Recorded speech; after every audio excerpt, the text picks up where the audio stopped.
పరకామణి దోపిడీ ఒకటి, ఆపద ముక్కులు వాడి ముడుపుల దోపిడీ, దొంగతనం బయటపడుతుందని చెప్పి మరి రాజీ చేసిన విధానం ఒక సినిమాని తలపిస్తుంది. తలనీలాల స్కామ్. వైసీపీ హయాంలో 2 కోట్ల విలువైన తలనీలాలు నయన్మార్ మీదుగా థాయిలాండ్ నుంచి చైనాకి అక్రమంగా తరలించి మరి ఆ స్కామ్ అస్సాం రైఫల్స్ పట్టుకోవటం జరిగింది. మరి ఇలాగా అనేక అవినీతులు చేసి మరి దేవుడి మీద మీకు భక్తి లేదు, భయం లేదు జగన్మోహన్ రెడ్డి గారికి. మరి ఈ బ్యాచ్ అంతా ఈ ఖాళీ బాటిల్స్ తీసుకెళ్లి అక్కడేదో అలజడి సృష్టిందాం, అలర సృష్టిందాం అని చెప్పి చిత్తశుద్ధి లేకుండా, దేవుడి మీద భయం కానీ భక్తి కానీ లేకుండా మీరు ప్రవర్తిస్తూ ఉన్నారు. ఖచ్చితంగా మీరు మూల్యం చెల్లించుకోక తప్పదు.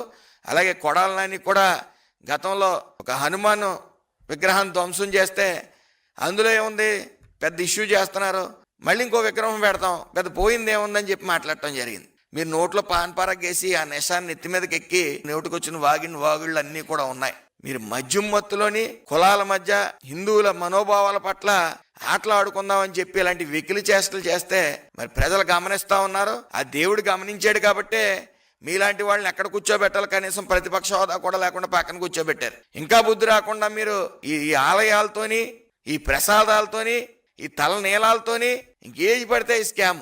గతంలో మా బొచ్చు పేకలేరని కంటిన్యూస్ గా జగన్మోహన్ రెడ్డి గారు ఇతర నాయకులు కూడా అదే వర్డ్ యూజ్ చేసేవారు. మరి ఈ రోజున ఆ నీలాలు కూడా అమ్ముకునే పరిస్థితి బయటపడతా ఉన్నాయంటే మీరు ఎంత నీచంగా దిగజారిపోయారనేది ప్రజలు గమనిస్తున్నారు.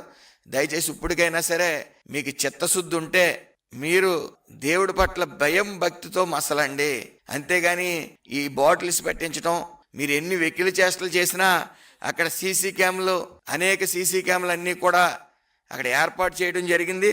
అలాగే సీసీ క్యామ్లో జియో ట్యాగింగ్, ఫాస్టాగ్ డేటా ఆధారంగా బాటిల్స్ని కూడా మన పక్కా ప్లాన్తో కొండపైకి తెచ్చిన నిందితులను పోలీసులు పట్టుకున్నారు. మరి ఇవన్నీ గమనించుకుని మీరు ఇప్పుడుగానే బుద్ధి తెచ్చుకుంటారని ఆశిస్తూ మరి ఆ భగవంతుడు జగన్మోహన్ రెడ్డి గారి టీంకి మంచి బుద్ధి ప్రసాదించాలని, వాళ్ళ మానసిక స్థితిని కొద్ది నిలకడగా ఉంచాలని చెప్పి మేము అందరం కోరుకుంటా ఉన్నాం.